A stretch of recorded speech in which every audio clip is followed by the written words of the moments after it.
Welcome to the Last Picture Show with Rahim Khan in this boudoir-esque setting that we have. I'm joined by a very old friend, comic buff and cinephile, Saqib Sheikh. And the reason why we're doing this today is that for a couple of weeks now, we've been talking about the state of the Marvel Cinematic Universe, and seeing as how 2026 is a make or break year, I wanted to put this out, not to say that I'm advocating for it, but just simply put it out there, see what Saqib has to say, and see what you guys have to say. Is it time for Kevin Feige to step down? Right? Right? Because look, we've been sort of on this Marvel roller coaster for like the past like 10, 15 years now, right? The past couple of years have been very bad. I would say 4 years. Ever since Avengers Endgame, right? Ever since Avengers Endgame, things have been pretty bad.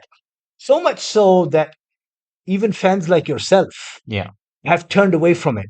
Like, I don't think you've watched any of the TV shows or any of the movies in the past like year or two. Have you? Well, yeah, the past year or two, I did start. I did start with Loki. First couple of seasons, I saw, the Falcon, Winter Soldier and Winter Soldier Falcon. and Falcon. Yeah. And then I have been seeing some of the movies that have been coming out, of course, and I think we can acknowledge at the outset there's always going to be a drop off from Avengers Endgame. Do you think so? I think so. I definitely think that you are always going to experience some type of Drop in quality. exactly, Hmm. if not in quality and just in the gravitas of Right. the universe, the stakes that they have. Sure. You're trying to replicate, like it's like a big vacuum that you're trying to fill up. But look, So let's go back a bit. Let's go yeah, back a bit. The thing is, you and I come to this from comic books, right? In which every couple of months, let's say, or cycles, there's always like some big event going. Yes. Because they have to do that. That's the MO for comic books, right? Sort of if it was X-Men, it's like Operation Zero Tolerance. Yes. And then it goes to like, this, and then it goes to Age that. of Apocalypse. It keeps on going, right? So like it's always builds up to something. There's a major event. There's like Age of Apocalypse. It's like sort of earth shattering. Yeah. Things change. Then there's like sort of filler issues, and then the cycle starts again. It builds up to something else. Yeah. So one would assume that they would follow something like that in the movies as well. Everything that's been building up so far, ever since sort of Tony Stark, RDJ donned the Iron Man suit, it was building up to the Infinity Saga, Exactly. right? So one can assume that maybe, okay, they were building up to this. This is done. What happens next? Yep. And what happens next was? Well, I think that was the real confusion that people had, because the moment you And by finish, people, do you mean the audiences or I the think studio? general and general audiences, because who knows, from the studio they actually had some type of coherent plan that we're not aware of. But I'm just saying, as a viewer, what we got after Avengers Endgame, this whole arc was a bit of a mishmash. Yeah. And it is clear that they were trying to really web together a larger, multi-universal stake saga that was going to involve like a whole new slew of characters and some of the old characters as well. Yeah. But they really couldn't bring it together. Yeah. And it did feel very loosely connected.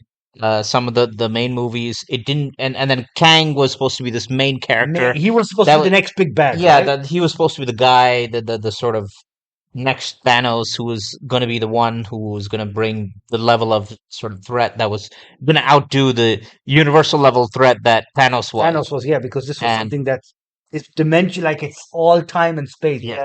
And we saw that in Ant-Man 3, right? Which was one of the first movies. I actually thought that did a major disservice to Kang the character, or to Ant-Man, because everything. Because if you recall, one of the really high selling points of Thanos was that they were very careful to just show him in drips and drabs. They're not really like revealing a big, chunk of the character or him talking at length. it was always these scene Endgames closers. almost. Yeah, and then end of movie closers where he reveals a bit of himself. He has a Yeah, line yeah, or two. yeah, yeah. The most we had was in Guardian of the Galaxy 1, where he had a more extended scene with Ronan, and actually that stood out a bit because Yeah, you yeah. felt intimidated by the level of sort of the sheer presence of Thanos. Good So point. that Yeah, was really how they really successfully sold Avengers Infinity War and Endgame, yeah. is that they had done all of that legwork and build up. True, true, So true. what happened later is you have this new arc where clearly they have to fill this void of all of these major characters. Mm. You're not going to have that trio of Iron Man, Thor, and Captain America. Like you're not going to Well, have. you do have Thor, but you didn't have Iron Man Well, and yeah, I Captain mean America. that dynamic they formed Yeah, essentially. as a core of this Yeah, yeah. It's the Avengers, core of the Avengers. Yeah. and you're never going to replace that fully. So they had to use some of the older characters, Doctor Strange, Spider Man, uh, and sort of build on their stories, but also have new types of not new from the comic book standpoint, but new from the movie standpoint. Thunderbolts, and then of course before that you had Eternals. Eternals, which was a mega flop. And the real problem there is that you're you're sort of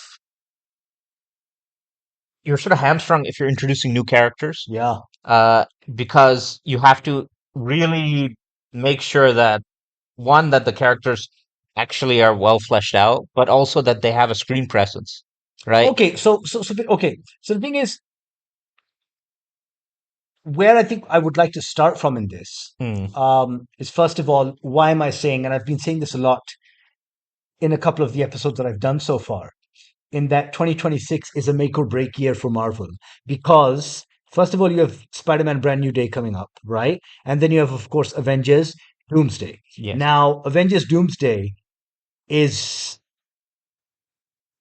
again something that I never expected would ever happen, where you would get somebody like RDJ, Yeah. who previously played Iron Man, to come back, into the fold and now play the role of a completely different character. There are some fan theories that he might be like, a Tony Stark type thing. Forget that. Okay. But what I'm saying is that if Spider-Man and Avengers do not work, like say for example, And we should say those are two movies this year. those are the two movies this year because the thing is that they're done. I mean, they're not releasing. They might be releasing a couple of new shows, like for example, Daredevil season 2 came out. You had Punisher, One Last Kill that'll be coming out Yep. as well. Other than that, these are like the two major movies. And again, Avengers is going head to head with Dune 3, Yep. right? They're releasing on the same day, so big deal. So again, if these two movies do not work out for Marvel, I think effectively the studio is done for, right? And they will have to shutter it for a couple of years. Heads are going to roll, and then maybe revisit this a couple of years henceforth. Mm. One of those heads that we're talking about today that may roll is that of Kevin Feige. Now, the thing is that someone like Kevin Feige, who has been instrumental in guiding Marvel to the point where it is. I mean, Yep. at one point, he was the studio head. He was Yeah. the producer because he was able to. Now, I don't know if this was a collaborative effort, if this was like everyone at Marvel all thinking, the same thoughts or something like that, or whether it was his just, his vision. But I mean, could you have ever imagined a property like Guardians of the Galaxy working? I mean, I think that Guardians of the Galaxy came at the really right time. No, no, no. Yeah. But here's my question: do you think it could have? It should. It work. It would work. It could get people into cinemas, Theoretically, you could say that because they're very low profile characters, right? that it shouldn't have worked. And then you're introducing them as a team.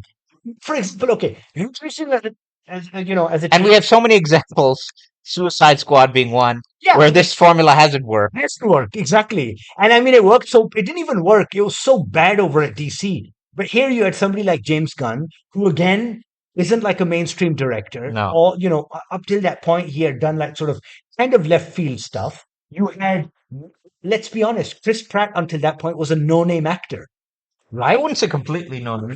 Besides Parks and Rec, Yeah. what else did this guy do? Passengers come out. No, that was way after. Okay, sorry. I mean, it was thanks to Guardians of the Galaxy that he actually has a career. Otherwise, he was just, and I mean this as no offense, he was just a fat guy on Parks and I Rec. felt he was always going to hit it big. I didn't see that in him at all. Okay, yeah, Right? As I just said, he was the fat guy in Parks and Rec. That's it. okay, yeah, I always got the sense that this guy was I didn't see that at all. So the waiting thing is, for yeah, a you're hit. rolling the dice. But the thing is, and this is where I'm coming to sort of somebody like Kevin Feige. Now, Kevin Feige, if you guys have read up on him or have been with Marvel from the start, this is a guy who um, sort of learned his craft, learned his trade when Marvel was still with Sony, Yeah. and he was working with Avi Arad, and you had that sort of Avi Arad era that produced really shit movies. Yes.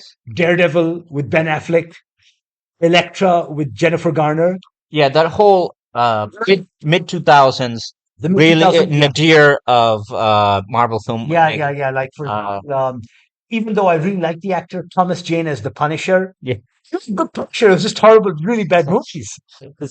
badly made. Remember at the end of the movie, he's like, this is like that stupid scene in Batman, the Dark Knight Returns, where this guy's fighting a war, but he has time to like sort of lay out like petrol so that when it doesn't light up, like the bat signal comes up. Or then if remember in the Punisher one, it makes the skull. Where do you have the time to do this? You're an art class or something. Where do you have the time to do this? Or okay, I think the DC one is something else, but whatever.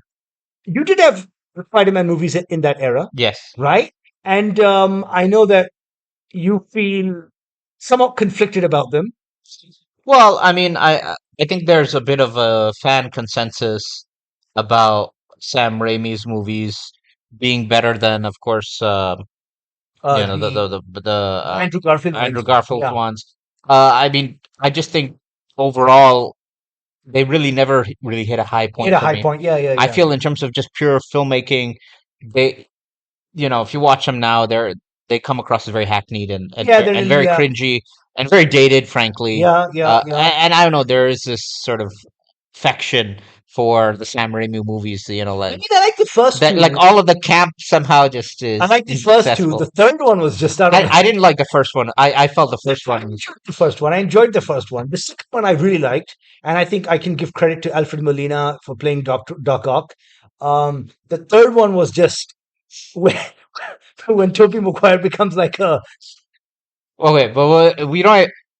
The thing that like Kevin Feige did, like, well, okay, look, that was his so- teething stage, yeah. right? That So, was just him sort of but learning the ropes. I know, but what? Well, he started off with Iron Man, and Okay, now let's come back to that. the reason that was a break from So now that is a watershed moment for, I right, think, Hollywood, but then also for Marvel, because here you have Marvel rolling the dice on, first of all, Robert Downey Jr. yep, Robert Downey Jr. had by then been forgotten by Hollywood because, again, of his bad boy behavior, right? Heroin addict. He had been charged. He had been incarcerated.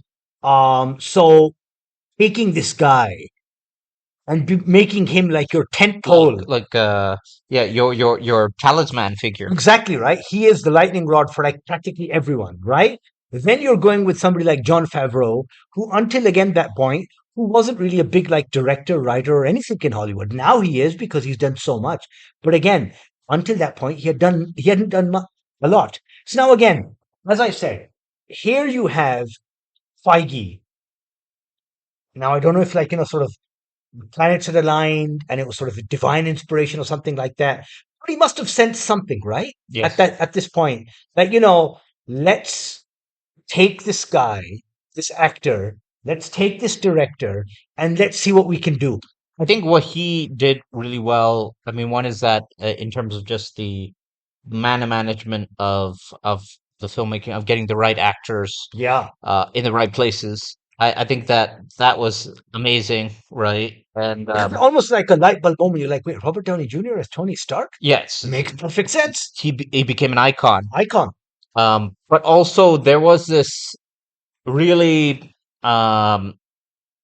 big appeal in the first arc towards the first Avengers movie of this Of course, meeting of the Titans type feeling. of course, there were some missteps. The first Captain America was a Yeah, very average movie. but I think The what first Thor, even though it had Kenneth Branagh, it, very average. He directed it. Anthony it was very Hopkins, formulaic. very formulaic. Most of those were instantly forgettable. But I think what he started doing is the universe building, and I Yeah, think that was distinct, right? right. And that was his big. I think that was his big takeaway, the big takeaway you have from that first arc, or that this idea of building an interconnected series of So movies, essentially each creating the concept of a cinematic universe. right, Because and any story that with the came, crescendo effect, right? That he was willing to let wait like multiple years to actually it's a plan exactly. culminate in Avengers Infinity War. So that was very patient, deliberative filmmaking, Yeah, yeah. um, dropping these hints, and then you could tell from there that even from the early Iron Man and Hulk movies, that they were clearly building towards not just the Something. team, but that the team has a higher purpose, Yeah, right? yeah, yeah. That was always clear from the beginning. So it seems that they had come in with a really big ambition, and Mm. they were willing to have, and they were probably given the creative license to have a multiple year arc because that's very risky endeavor, right? Imagine It's even you're just saying it right now. I mean, imagine sitting down with like studio heads because at this point you're like, effectively a decade. It was effectively a decade. exactly. And I can only imagine what it's like sitting down with, the money men on this particular thing and saying, hey, wait a second, you're not getting a payoff tomorrow, next year, or 2 years from now. This is something that we're building and it's like a decades long project, Yep. right? And to make it work, one is that you needed in that time, because you're not just waiting for the culmination, you need in that time the individual products, the movies, to actually be of like sufficient quality that you're Of gonna, worth. yeah, but that there's so much buy-in in the characters that you're Mm. gonna get people coming for more, and they feel that they're invested enough Yeah, to want yeah. to see towards the final end. Because if it's just like sort of going through the motions, then it's always Which I felt like, I mean, sort of look, um, Marvel was able to, I mean, as you said, I mean, with the first three movies, you had Iron Man, Hulk.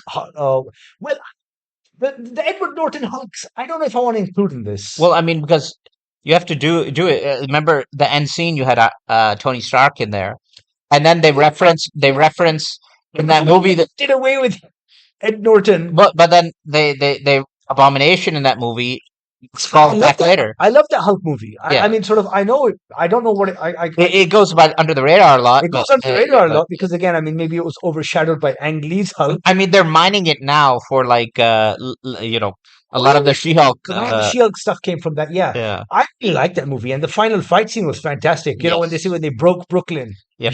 I love that movie. No, For sure, it's part of it. Hulk, Yeah. Iron Man, Thor, Captain America, not so good, right? But then, as you said, I I mean, think I would say Iron Man and Hulk were good. Iron Man and Hulk Yeah. were good, but like, it's two for two, right? So Yes. like it was like a 50% thing. Then of course comes this decision that okay, we've introduced all of these characters. Now let's put them together in I the think the decision was from the beginning. no. I'm just saying, for example, taking the decision of bringing on somebody like Joss Whedon, Yeah. who directed the first and second Avengers movies, right? That is again a decision that somebody like Feige is making Yes. because it's your studio head who's deciding, wait a second, this is going to potentially be for us. Yep. Again, I keep on using this phrase, a make or break thing. And it was make or break because you're bringing all of these characters together in I wouldn't call it a gimmick, but essentially, as you said, like a cinematic universe where you are introducing separate movies Yes. and then it's culminating into a single Well, movie. the what made it so That hadn't been done before. no, what made it so satisfying, which now we just take it for granted, Yeah.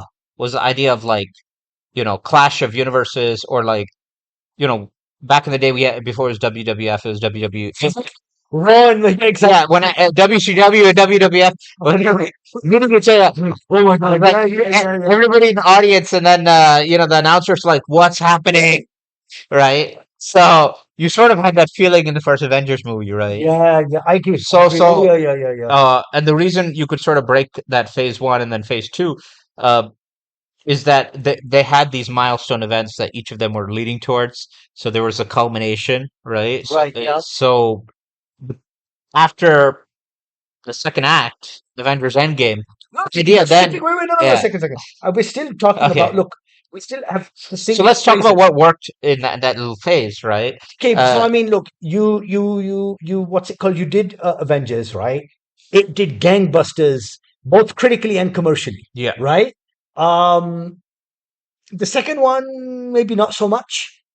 Yeah, but Age of that's Ultron. no. But that doesn't matter as much because then what you did I is think in between that, what? because then what you did is you hire somebody like Joe and Anthony Russo, Yeah, who really were like a breath of fresh air in what's it called? They breathed a new life into Marvel with a movie that you and I like a lot, and that is Captain America: Winter Soldier. so that came before Age of Ultron. Yeah, And I think what that did is that it set a more sort of mature, not in in the explicit sense, but mature sensibility to the movies, right? yeah, yeah. It gave a sort of grounded touch, Right. right? That the MCU is somewhat like of a shadow universe of Yeah, our I mean, real the world reason why I'm events. bringing up these directors is because until this point, these guys, I mean, they had worked on some, I mean, they were largely known for the work they had done on the TV series Arrested Development, Yeah. right? And I think they had done one or two movies. But again, I would say that it was an inspired decision on Feige's part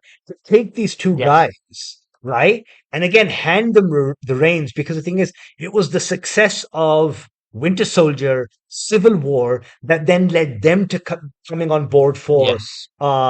Infinity War and Endgame. Mm. So again, I think that these were hallmarks of Feige as this almost inspired studio head slash producer to find, I wouldn't say little known talent Yeah. or like diamonds in the rough, but take these people and roll the dice Mm. and come out on top. And And he came out on top. Like there was this one year, like this one period, I would say it was almost 5 years, where Marvel couldn't miss, like they couldn't do wrong. a misstep. Everything coming out was gold. What was that? Was that like 2015? Say 15 to Civil like War came out in 2016. so 50. So I would say from Winter Soldier all the way up to what's it called? Endgame. There's a This series of is hits. the golden age. Yeah, you had Guardians of the Galaxy in that time. Guardians of the Galaxy, Doctor Strange, Ant-Man 1, Ant-Man 2, what's it called? Civil Civil War. Yeah. War, Endgame, sorry, Infinity War, Black Panther, Yep. right? Even though I'm not a fan of it. No. What else? What else did we have in this period? Uh, what else? Am I missing Uh, out on any others? I mean, you had Ant-Man 1 and 2. Ant-Man 1 and 2. Iron Man 3 came out. No, Iron Man 3 was much earlier. Oh, really? Yeah, Iron Man Okay. 3 was much earlier. It wasn't in this period. Okay. Um, Ragnarok.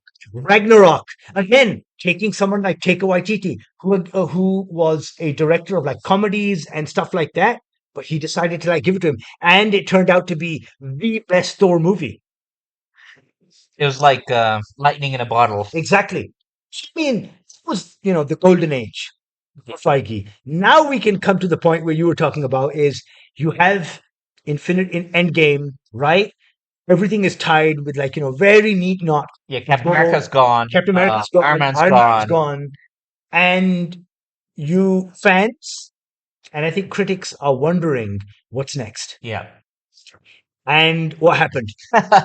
Well, I mean, you had a few serviceable movies in the first sort of year or two. But You had Spider-Man Far From Home. Far From Home. You had Doctor Strange come up Let's not next year. forget the best. I mean, Spider-Man movies of Spider-Man, the Spider-Verse. What's it called? Enter the Spider-Verse, and But that's not part of MCU though. it's Sony. Of course, it is. No, I mean it's not part of the It's Sony Spider-Man, right? So if we're talking about Spider-Man No Way Home, then we have to talk about those as well. Across the Spider-Verse. Yeah. I mean, but it's not like plot line wise. It's not Yeah, part of it's not a part of the thing, the. but I mean, it's still sort of I mean, yeah. make my Marvel Oh, talk. okay. Yeah, yeah. Okay. Well, I'm talking about non-animated. Okay, fine. You had the What If shows. So that's okay. Now Uh, you mentioned shows. I think that was the first step towards ruin, because let's think about the time as well. Um, 2020 COVID hit, right? Yep. You had all of these studios scrambling to put out their content, and the only means that they saw fit was, streaming platforms. So now you have all of these, you don't have content enough for these streaming platforms. So you have this glut. And the thing is that you had Bob Iger, who's the head of Disney. Yep. He left The other Bob came in, that didn't work out. Then Bob Iger came in again. So then there was this decision to like go whole hog, like sort of Yeah. go all out and produce a lot of content. So I mean, over the span, and I would say Phase Four was marked by And Netflix became like, I mean, it became the platform of that. one had Yeah. platforms in, right? You had HBO, you had Amazon, you had Right. Apple, you had Hulu. Well, Hulu was already there. You had thing, what's it called? And Marvel with its own, with Disney with its own Yeah. thing. But okay, I would say that that period, while we've mentioned a couple of movies like Eternals, Doctor Strange, 2, and 3 and all of these, but that period had more TV shows coming out, series, than it did have movies. Yes. And I felt that that really watered down the brand. Yes. So, for example, I mean, I feel that they were sort of killed in two parts, right? Yeah. One is you could say the format, but they went to the serialized format with lesser characters. Mm. Uh, Unfortunately, there isn't a lot of stock in these characters that like, uh, except for Loki, right? Because Yeah. Loki had built up, Yeah. He had been coming from all the way from Avengers, from yeah. Thor, and Right. people liked him. If you look at the other ones, like She-Hulk was a new character created entirely for that format, Yeah, right? yeah, exactly. He Very wasn't introduced, forgettable, and wasn't introduced in it any was of the just movies. a miss hit, right? Yeah. And then Let alone the special effect, the compute, yeah, I mean that was just a debacle, right? I mean it was a complete misfire. And then Falcon and Winter Soldier, I actually feel it wasn't as bad It wasn't as bad as it's getting pressed. The problem is it never quite hit a it never quite hit that sort of, hit a high mark. because we knew these guys from great Captain America movies. Yes. Now that they had their own vehicle, so to speak, it wasn't that good. I almost You felt had WandaVision. I almost felt they could have made it into, just one movie, right? I felt Look, a lot of these times, when they say like, this could have been an email, a yes. lot of these things, But like did you get did I got that feeling for the show. no, I Like got that feeling. For example, I don't know if you remember watching. I don't know if you watched that. I don't think you did. Remember Marvels, uh the movie? Was it the Marvels? Where it had Miss oh Marvel yes, of course. Yeah, yeah. I had the misfortune of of watching. watching it. Yeah. That should never have been a movie. That was And that is what, when I am where I mean, where the central, where my thesis comes from, where we're talking about, is it time for Kevin Feige to step down? How in God's name could Kevin Feige, who's responsible for all of this good stuff, allow for that to happen? well, I think there's an infiltration at that point because this is you have to understand this is around the BLM riot phase, I think there's high watermark socio-political shit going on. of woke Yeah, politics, yeah. right? Where But that was She-Hulk too, She-Hulk was very overtly feminist, right? right? And then Marvel's is again very overtly female identity politics, right? And Should be that. I mean, sort of, if but in a very Endgame plotted sort of way. Endgame could have that woman power, moment where you have all of the female, Yes. things. Let them.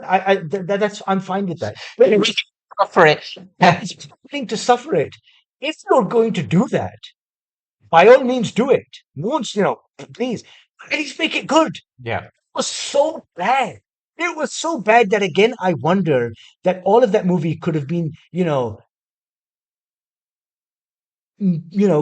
made into like an hour-long special that you just put on Disney Plus. 5 people watch it. You don't lose money on it because apparently they spent 150 million on the movie. My point is that there was a larger cultural zeitgeist at that point where a lot of these because you had the Me Too movement. Yeah, you had a lot of So things. so a lot of the sentiment was that was filtering was that there's this larger cultural shift that's happened, right?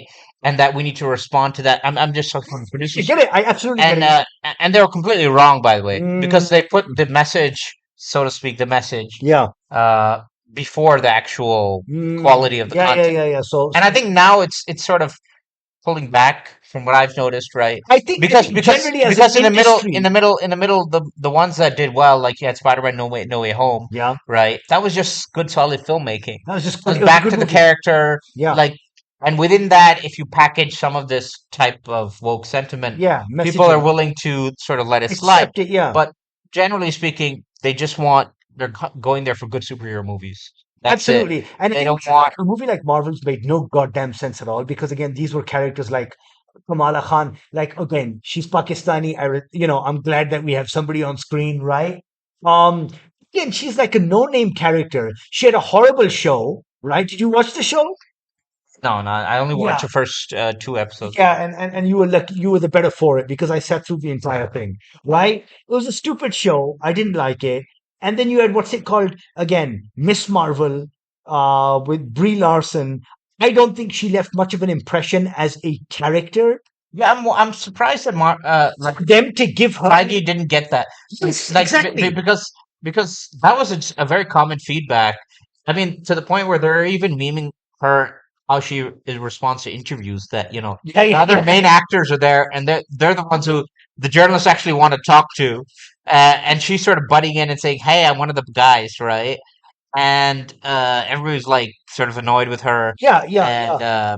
wants See, her to be. I think, look, I mean, Marvel or Feige or whoever. I mean, they knew that. Look, Robert Downey Jr., Chris Evans were on their way out. They had to have a replacement. They had Thor, then they didn't realize that they were going to make Love and Thunder.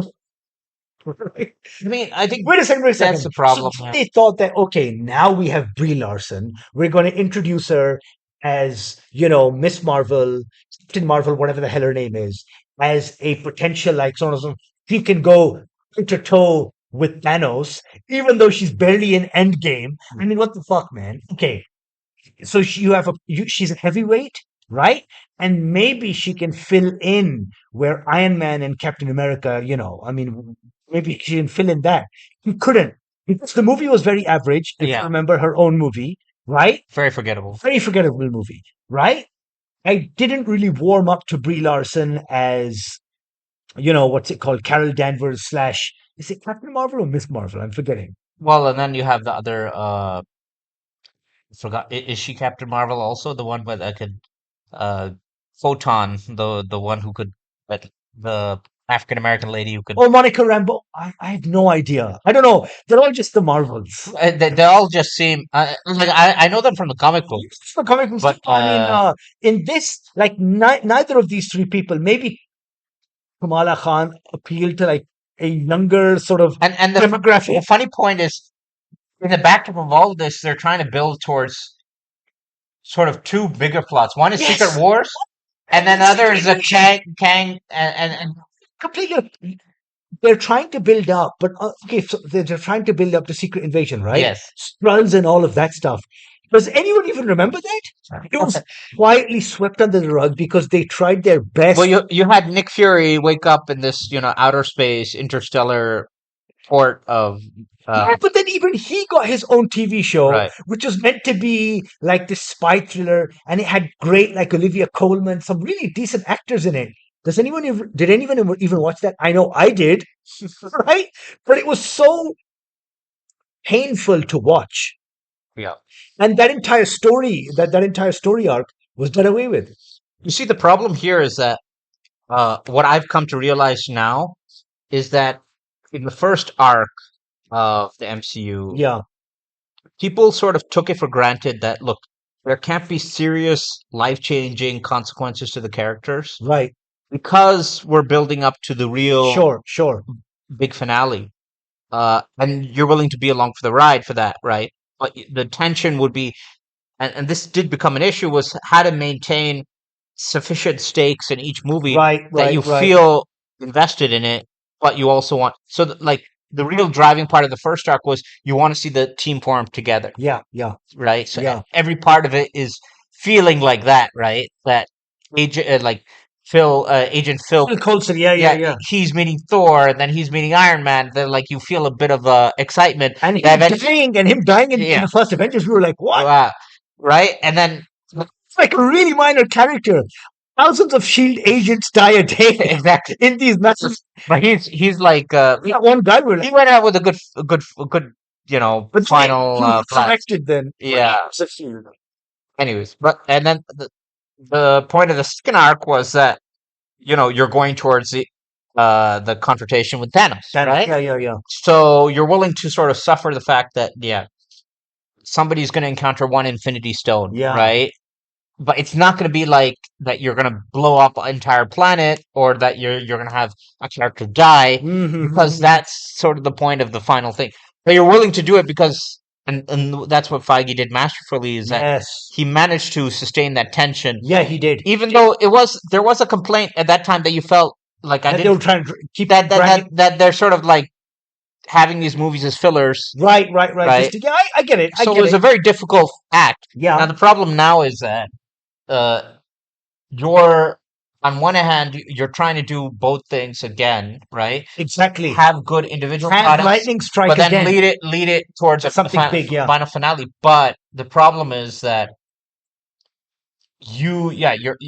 to do it this time is much more difficult Oh, I because do not a envy the position that he's in. the novelty is worn off, It's worn off. right? So you're dealing with because we know what you're doing. It's like a magician. Hey, We've seen the tricks, right? it's thanks to all of these movies that they coined the phrase superhero fatigue, Yes, right? exactly. I mean, the novelty, as you said, that existed the first time around. This time around, I mean, a lot of people have grown up watching Marvel. Yes. Even those people are like, And the DC version, the Snyderverse, right? all of that. So yeah, yeah, yeah. I don't think we can take it for granted that a lot of people watching both versions end up feeling fatigued Yeah. after it, right? Because you're sort of like, where In is this this going? conversation, I was thinking because And again, by the way, we should mention like DC is trying to replicate the same formula. Like absolutely. at Black Adam, you have him meeting Henry Cavill's Superman at the end Yeah, of it. yeah, yeah, yeah. You're all, and then the same thing happened after the end of Shazam. I mean, they're all trying to build to this wider. Now with what's it called, Peter Safran and what's it called, James Gunn, who are heading the DC studio, whatever it's Right. called, right? Even they're building like a whole cinematic universe. So Exactly. this year you have Supergirl and Clayface. Like Clayface is getting his own fucking Yeah. movie. Yeah. Why? It's like I mean, Why? and And the they're billing it as like DC's first horror movie or a superhero horror movie or whatever. and Who the gives a problem shit? here is that, like, for example, back in the day when you had Hellboy, Yeah, or when you had Blade, yeah, it yeah. was sort of understood that at best you're going to get your own independent trilogy, Mm, right? it's So never gonna like yeah, it's not going to connect to some type of connect. and you're sort of happy with that. But that's a Feige legacy. I mean, having the cinematic Yes, universe. exactly. Everyone, I mean, when Paramount thought that they could come up with a cinematic universe for their monsters, remember that one? Right, So right. they had Tom Cruise in The Mummy, and they wanted to introduce, like, they had Russell Crowe as Dr. Jekyll and Mr. Hyde, and they had Johnny Depp and Benicio del Toro and all of these people. Where did that? What happened to that cinematic universe? It It's just gone. ran out. It just So dead. my point is that uh, that legacy is sort of biting him in the ass now Mm, because what's happening now is that everybody knows you're trying to build a larger thing, right? Um, but at the same time, A, there's not as much investment in the character. no. B, we're sort of fatigued with the traditional superheroes, right? Yes. What are But you gonna do that's but different? the problem is that if you're not gonna like if it's like B-list characters, right? Which unfortunately, and I mean, this is where you said, I think you very correctly used the phrase coming back to bite him in the ass. I want to ask you a question. Do you think letting Robert Downey Jr. and Chris Evans go at the end of Endgame was the right decision? Well, the problem I think at that time, I genuinely think that Feige and that at that time that they thought that this is it and we're going a new direction and that we aren't That new direction is going like to be good enough. we maybe we'll bring them out for like some like cameo or some type of Sure, sure, sure. like short performance, right? But I didn't think at that point that they thought they would So do you actually. think it was like an overconfidence at the time? I bbelieve so. I thought at Because they were like banking that, oh, we're going to introduce the Eternals and they're going to be like look at Robert the new Downey super Jr. team. If you look at Robert Downey Jr.'s Career off. interviews Oh, yeah, yeah, afterwards, right, yeah. on Joe Rogan, he was quite emphatic that he didn't want to. Leave. He didn't feel like he didn't want to come back. Oh, he didn't want to come He back. felt like like because I remember Joe Rogan saying that like, oh, wouldn't it be awesome like the Avengers are in this sort of life or death scenario, and suddenly Then, I'm back. yeah. And he's like, yeah, but we really like that. Like, would that make it? Okay, It was sort of like his attitude was that I'm kind of I'm done with done it, with it. and Fair, I left fair. on a high. Tony Stark is dead. He And died a hero, the universe. right? And I think you could argue that they left bit more of the door open with Captain America because Yes, absolutely. he didn't exactly die, He just but retired. it's sort of I almost see as a kind of signal of defeat that they're bringing Mm, them back, right? okay, yeah. So the thing is that It reminds me a bit, by the way, of Terminator 3, where you build up to this fantastic Oh, Terminator 2. Yeah, yeah. terminus of Terminator Yeah, and Terminator 2, yeah. but you can't get a better goodbye or No, death of a no, no. hero than Yeah, that, exactly. right? And then you're like, yeah, we really can't find a way except for bringing him back. And Arnold was even joking about it. He's like, yeah, because they asked him, like, is this over? He's, yeah, I'm sure there's going to be Terminator 4 and then 5. And they're all, they'll find a way to bring you back. So it's like, that's what I see it. I'm like, they were doing this. It's like, they're like, okay, we'll have a more creative, like, free spirited sort of testing ground for these first, few movies and TV shows Yeah, yeah, yeah. and see what lifts off. But And unfortunately, none of them did. yeah, yeah. I mean, everyone was a stinker. I mean, did anyone watch Ironheart? Do you even know what Ironheart Yeah, is? I mean that. Exactly. Did anyone watch that shit? I think this whole phase I mean, was. okay, you had like, for example, a couple of raw deals. One was using somebody like Chadwick Boseman, Yes. because Black Panther until Endgame was still there, right? So I mean, he could have been somebody who could have continued that whole Marvel thing. Right. Unfortunately, you lost him. God rest his soul, right? Then you had the whole Jonathan Majors thing, the Kang, right? So suddenly you have to deal with this thing where this guy is talking, you can't use him anymore, right? I mean, He's yeah, basically Robert Downey but you Jr. invested so much in Kang, Exactly, right? so I think that's why So that's not Marvel's fault, that's technically. why he's returning Robert Downey Jr. So here's the thing, right? These were two, like, hands that were dealt them, right? Raw deals. I get it. It's not their fault. Everything else, it has been their fault. And by they, I mean Feige and Iger and everyone there. I mean, you're coming up with really subpar, like the whole What If cartoon animation, the series was bad. I didn't. I thought it was okay. It was okay, but you see, it was okay. Yeah, We've read What If. We've read the yeah, comics. it's serviceable. There was so much better What Ifs that you could have come up with. Well, that's my issue is that they could have been. They could. Did you It read it one felt What it If felt like just alternative plot ideas that they had thought of for the movies? for the movies, The right? movies. I mean, you had a fucking one of those What If episodes was on that stupid Kumail Nanjiani character from Thing. What's it called? Eternals. He's like what is it? Kingo or whatever. Uh, He was like some Bollywood dance type thing. I was like, this is what you're doing? it's such a waste, It right? was so bad. The only good thing that came out of, I think, that entire period was Loki season 1 and season 2. That was really solid, right? X-Men 97, Yeah, right? One of the best animations I've seen in a very long time. And that's it. So for like, and Spider-Man No Way Home. and Spider-Man No Way Home. So like for 4 years worth of material, right? You came out with like 3 or 4 things. I think the main takeaway, one is that they really screwed up on the larger universe part. Yes. And my problem, actually, what they should have done is, in my opinion, um, they shouldn't have built up, like, if you were going to do like these solo adventures or these like sideshows, make them really high stake. Like, for example, you gave that Arrow Huntress, what is The Bishop, yeah, the sidekick, the protege, yeah, her show. whatever she's called. What was the show's name? God, I have no idea. Hawkeye. It's Hawkeye, yeah. It was Hawkeye. Hawkeye show, yeah. Hawkeye Sorry. I show, saw yeah. I see it's so forgettable, right? Like, it would have been better, like, if you had made some like real stakes in that show, right? Yeah, it was just like Wilson Fisk is somewhere there, and somebody's doing this. Yeah, And when you but it felt like, if you want to keep this character, there's no point in having a show, right? That he's just gonna. It's because it's gonna be serviceable then, right? exactly. Like, and then you had the Black Widow movie, which was again Oh my God. unnecessary, right? Unnecessary, wholly unnecessary. I think they When you killed off the character in Endgame, but you were contractually obliged to release this movie. Yeah. I think they just departed from the superhero formula. That's my main issue. They lost their way. I think that, Iger is to blame, Feige is to blame, right? It Now, was a infiltration of culture, of I agree woke with you. I politics. agree with you on that. But Yeah, I think they were that trying to please the audience.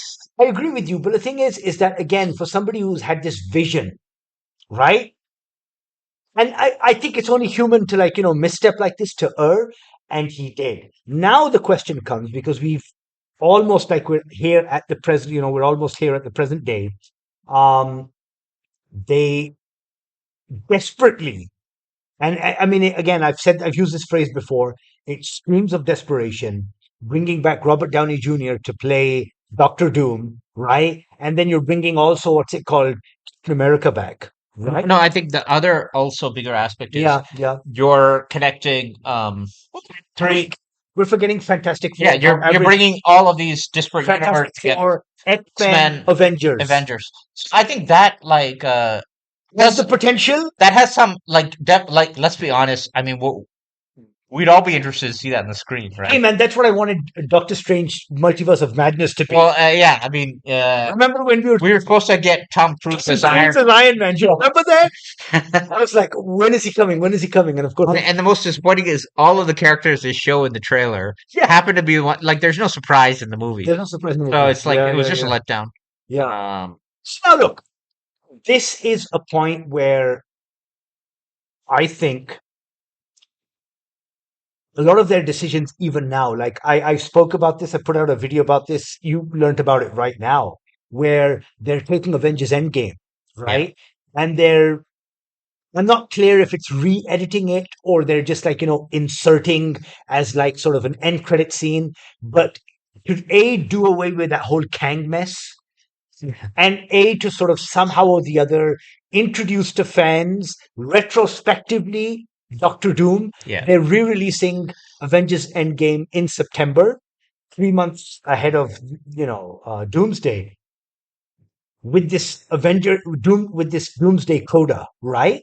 And again, I don't think that this is the right decision on things part. What's it called? Feige and the studio's part. I mean, why are you doing this? I mean, it's probably that they want to tell people just forget the last 4 years. We're sorry. It's like, by the way, all that doesn't matter. Joke's on you, right? And We wish you could snap away yeah, all of the I past mean, 4 years. so I think he's capable of doing, like these big performative, like meeting of the universes type events. I think he's already showed he could do that pretty Yeah, effectively, exactly. right? And I mean, sort of the Russo brothers were very good You at it. had a small version of that with Spider-Man No Way Home, and Yeah, it went very it well. went very well. So the Very well. fan, you see, the anticipation comes with these type of, I guess you could call It's it building up. novelty It's thing. a gimmick, right? Yeah, It's building up. you don't see trailers, so I'm not going to reveal like No, I mean, some of the characters are I being. know. I mean, I have a sense. I have a sense of what's coming, Yeah, right? But now, and the thing is that I think the very first litmus I'm test, just hoping the movie is like 3 4 hours long to the deal very with so many first litmus characters. test, the very first litmus test that we're going to get of whether Feige stays or not is with Spider-Man: Brand New Day, Yeah. right? Because depending on how that movie does, we will get a very good sense of what to expect for Doomsday. Do you think that's fair? Well, uh, so I just think, as far as the traditional superhero movies come, Yeah. that there is still a bottom line, serviceable, decent quality, popcorn quality that they're still able to serve for all of these movies. Like Mm, they know, had a formula at one point, yeah. and it's not even a formula. There is also like a certain, like now they've gotten the pattern of, okay, you have to have enough realistic dialogue. You can't be too incredibly corny. You can't have too ridiculous sort of plot twists, right? Like there is, like, when you watch one of these movies, right, that there is a sense that you can't give people too much slop, Yeah, right? yeah, yeah, So I'm yeah. expecting it to be, and the three Spider-Man movies so far have been to me pretty good, right? I thought No Way Home Okay, was here's the great, thing that I think that we can but sort of even like Doctor Strange, right? The multiverse of madness, Multiverse yeah. of Madness, like it was still a decent watch, right? I thought you were the one who trying to sell me on it, as far as I remember. No, no, no, no. I look. I Maybe you mean, watched it again, you realize I watched it again and I realized, like, I didn't like the whole Wanda, like, yeah, because look, the direction that I wanted this to go in, and I guess I blame the internet for it, is yeah, because we were expecting a movie which was just like, again, yeah, the multiverse of crazy, madness, yeah, craziness about sort of like, all of these realms and yeah, alternate versions and stuff like that. And we got a hint of that with the Illuminati, you're right. right? But then it went into this other direction with fucking Wanda, and I don't give a shit about her, Yeah, exactly. right? Or that entire storyline or anything like that. So whatever. Here's something I think we can maybe end on this note. Not early, late 2025, no, early of this, in January of this year, right? And I did a video on this. Kathleen Kennedy, who after George Lucas stepped down, she stepped in.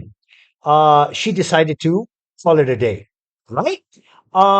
Now she's been responsible for the three sequels that we got, Yeah. right? The new trilogy. She's been responsible for all of the new TV shows. For example, Mandalorian, blah blah this, blah blah that, Rogue One, Andor, so on and so forth. So ever since George Lucas left, this woman has been responsible for Star Wars, good or bad. Okay. Now, I'm not saying that she had the sense that, she had maybe run the franchise into the ground. She did decide to step down. Do you think it's Feige's time to step down? Because again, he's been at it for almost as long as she was. I mean, 2 decades. I mean, look, he's 52 years old from what I saw. I mean, and then Yeah, he's still young. like I think if he can handle these superhero characters, But we're only going to be able, look, okay, forget even Spider Man. yeah, The real, sort of thing, test of this is going to be Doomsday, yeah. right? Because they've already started shooting, by the way. It's in pre-production, Avengers Secret Wars. So the thing is, the sequel is already sort of in motion. But again, my question is that for someone like Kathleen Kennedy, who very clearly had more misses than hits, I mean, for all of the stuff that she's produced in these, you know, Does he deserve a second chance, one basically? second. So for all of these things that she did in the past, 20 years almost, the only memorable Star Wars stuff is Rogue One and Andor, which are sort of pinnacles of Yeah. the franchise. Everything else was a shit. So now for this guy, right? This is almost a second chance for him as well, right? It's like it's potentially his redemption. What if it doesn't work out? I think he I think he knows how to do superhero movies. Like the ones that are established characters. He knows how to do. I I think he knows how to do that, and universe building. I think that that's where his strength is, and I think that Mm, where he suffered his last few years is that one, those main he characters, lost. the traditional superhero characters, Yeah, yeah, yeah. is it were gone, and that was there was always going to be drop off, like I said. And the other point was that there was an infection, I feel, from a larger. You think it was social political things that I really think that there was pressure.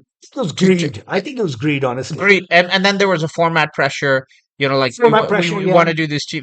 And I think there was a general sense we want to just tinker around a bit, right? And try. The experimentation went on for too long. Yes, of course. Like, So, you tried it once, you like tried it if I twice. look now, it almost seems like a lull. Exactly. That you just had a lull, and then frankly, they also had, I guess, self sabotage, right? Like with their own Kang actor and I mean, I yeah, don't think that they could do anything you about that, can't to be avoid that. honest. Can't So avoid. so.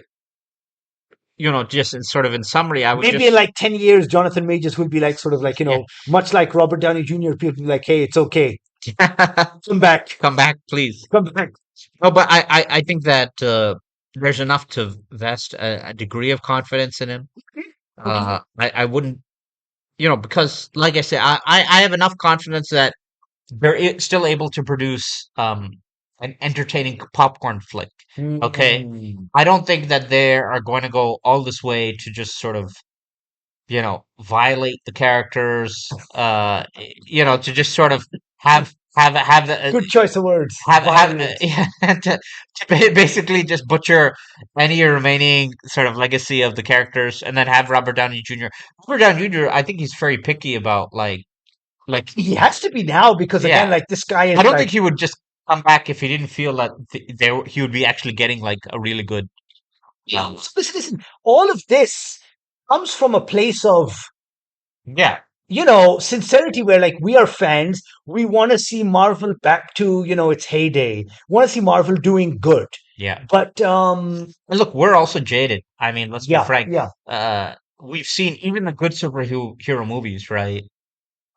I felt like even a good one I've seen like versions of this 5 times, Yeah, right? yeah, yeah, yeah, yeah, So, really, the dopamine hit yeah. that we're looking for, like okay, last time we had a meeting of the characters in Avengers, right? Right.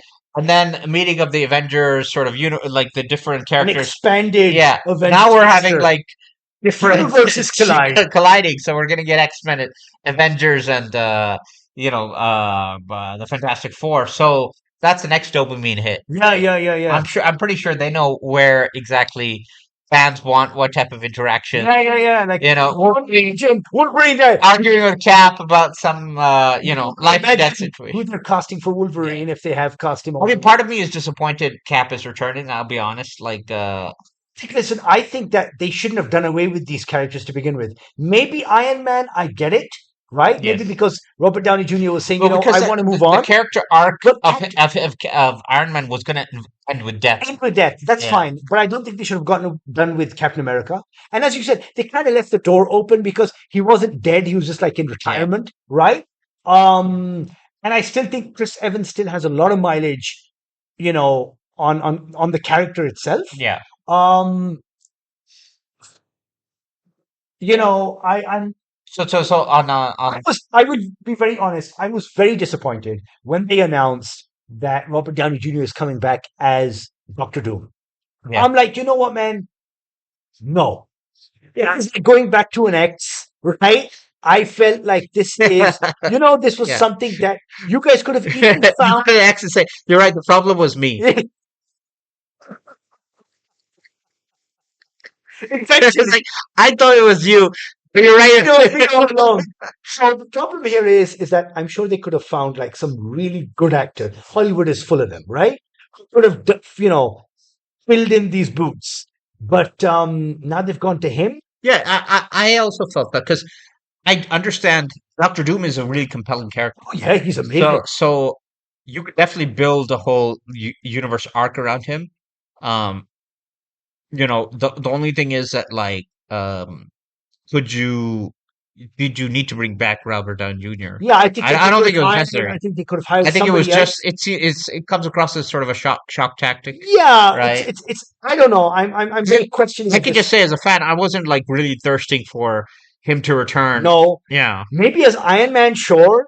I'd even say then, yeah, maybe, right? But I mean, him as thing, which leads me, and I think we will end on this note. And I spoke about this before, to this potential fan theory that's going around that he is sort of he's not Victor Von Doom, or at least he is Tony Stark, but as sort of an alternate universe like Tony Stark who becomes Victor Doom, I mean, I could work with that. right? I It don't makes sense. I don't as long as he's not the original Victor Von Doom. no original Tony Stark, Oh, right. then Okay. I feel that would sort of That's where, butcher that would desecrate the that's where I was thinking. sacrifice. That's where I was thinking that's where they might that's why they're trying to want to maybe bring it into Yeah. Endgame, where his death in Earth was it 616, Yeah. right? Or whichever one it is, leads to the creation of a Tony Stark who becomes a Victor Von Doom somewhere else. Something like that. Yeah, so my only issue with Because by the way, things like this, for example, like in because by the way, the TV show Loki, right? Russo brothers are saying that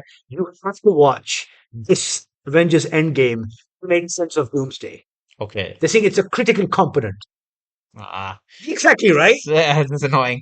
But like one thing I didn't like in the Loki show, for example, they show Infinity Stones at in a regular desk as a paperweight. Exactly. And I'm like, you just took away all the did everything. all the gravitas of that universe ending, changing Yeah, it was. power of the Infinity Stones. You're like, yeah, it's okay. All that great the That wasn't power. dramatic power that we put in it doesn't really mean much. Power at all. And then, Deadpool, they just replay all the deaths in their screens and stuff. And it seems like, that was my problem with this whole multiverse thing is that you can just, if you have time travel in a multiverse, nothing really matters then. Everything can be recorrected, it seems like. Yeah, Yeah. which is a problem. So I hope, and again, it's probably not likely to happen, but it, I hope they find a way to not have this sort of like multiverse problem where They're undermining you their own feel that past. Yeah. there is no consequences to the power. And I Mm. feel that, I've always had this issue with superhero movies where, you know, even the first Avengers movie, that you have like city blocks blowing up, and you don't feel like the consequences of Yeah, like. yeah, yeah, yeah, yeah. I mean, it was worse in the DC universe. Yeah. Superman himself is carrying through buildings and like wrecking half of Metropolis, right? I'm sure, like, at least 10, 20,000 people died in that fight. Yeah, they're like, and then half the city's destroyed, right? Yeah, exactly. Like, and that was my big issue with it, is that why would you hail this guy as Superman, this As a superhero, hero, yeah, if his arrival coincides with like mass death of entire exactly. city? Like, it's not like he's picking a kitty from from a tree that. The squirrel, from if you remember Yeah, from the Superman, the James it's Gunn one, where he saves yeah, even a squirrel. It it's like, was quite opposed to yeah, Henry Cavill version, the Snyderverse one. Well, yes. okay, I think talking So about just DC's, last question though. Opening day, are you gonna see Dune 3 or I'm double billing it. I'm double billing you're it. gonna watch both of Oh, them? of course. There Okay. is no way in I was hell. gonna ask if you had to Oh choose. no, no, no, no. I'm very, very clear about this. Okay. It's been a very long time. The last time that I had such a good double bill was when Godzilla and X-Men Days of Future Past came out on the same day, Wow. right? That was a fantastic double bill. I watched them back to back, and I'm going to do the same thing here. It just depends. Well, if I'm around, then we do it Oh, together. absolutely, Yeah. absolutely. Because you can't do Dune one day and then wait for Avengers the next day. No, no, no. You have to watch them back to back. As long as your bladder Yeah. can hold up. Well, the only problem is that, like, if the first movie you see It's so sounds amazing. amazing, right? You go to the second movie with like a sky high expectation, And it turns out to be shit. a dud, then you end the day on a dud. Dune is going to, Dune 3, And that's gonna be very. yeah, it's going to be great. So it really depends because, yeah, okay, this is a discussion for another day, but yeah, okay, fantastic. Okay. Thank Cool. you very much, Saqib. Great. Thanks, guys.